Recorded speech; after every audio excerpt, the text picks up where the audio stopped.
I really liked the way it used a pretty conventional storytelling structure to unpack a lot of tropes about uh, politics and romantic comedies and sort of small town mentalities. And I felt like everywhere you turned, he was sort of indicting the audience a little bit for assuming things would happen. Like audience assumptions do a lot of work in this movie.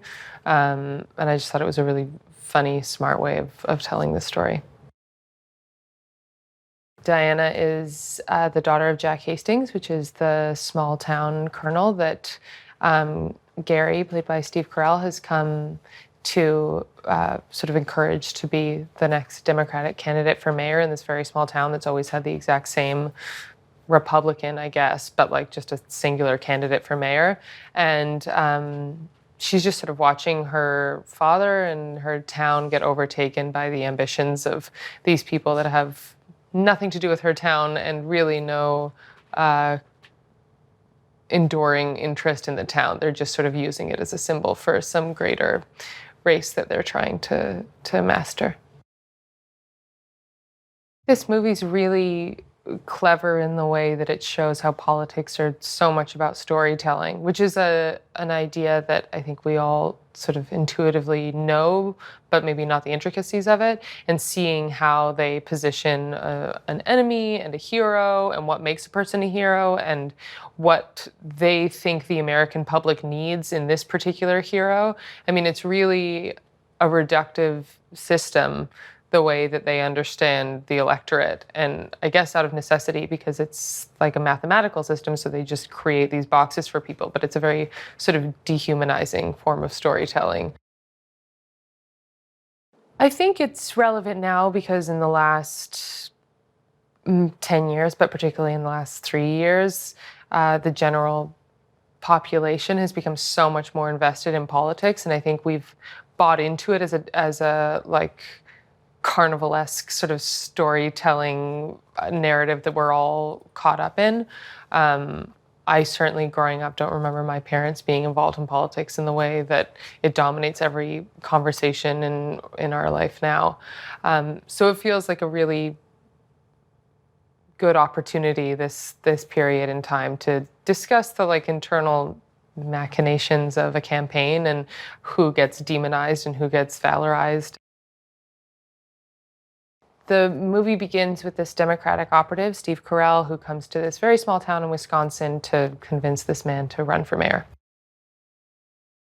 Steve Carell, he's such a sort of universally beloved actor, and people feel a really particular thing towards him and such a warmth because he's so genuine and so lovely to watch.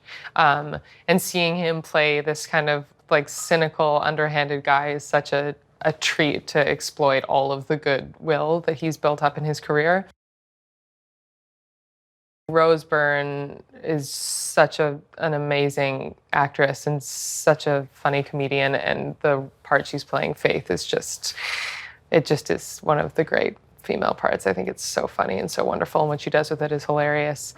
And Chris Cooper is this lovely salt of the earth man who's playing a salt of the earth man, and he's just found so many moments of comedy and sort of absurdity in this whole circumstance that's coming to this very small town. Jon Stewart is one of the loveliest people I've ever worked with. He has such an attention to performance, which is remarkably rare in directors, for them not to just be paying attention to the frame and the lighting and creating a beautiful image, but he is like hypersensitive to every single beat of performance, which makes the process of making the movie, not just the finished product, but like the day-to-day life on set, so engaged and active, and you feel so sort of challenged, and it really creates such a nice environment having somebody who's paying such close attention to what you're doing and giving you new ideas every single take. It's really so fun. The whole movie's about how, especially in swing states, these political events and parties come into these small towns and make huge sweeping promises, and really need these people to believe in the story that they're selling, and then they move on and never think about the swing state until they're back for the next election cycle, which is bad. Hey, stay with me for more on comedy movies. The Big Lebowski used the word dude 161 times and used a form of the F word 292 times. Lebowski himself says man 147 times, which puts his usage rate at a clip of 1.5 times per minute. Man. Now click here below to subscribe and remember to tap the bell to always receive the latest trailers.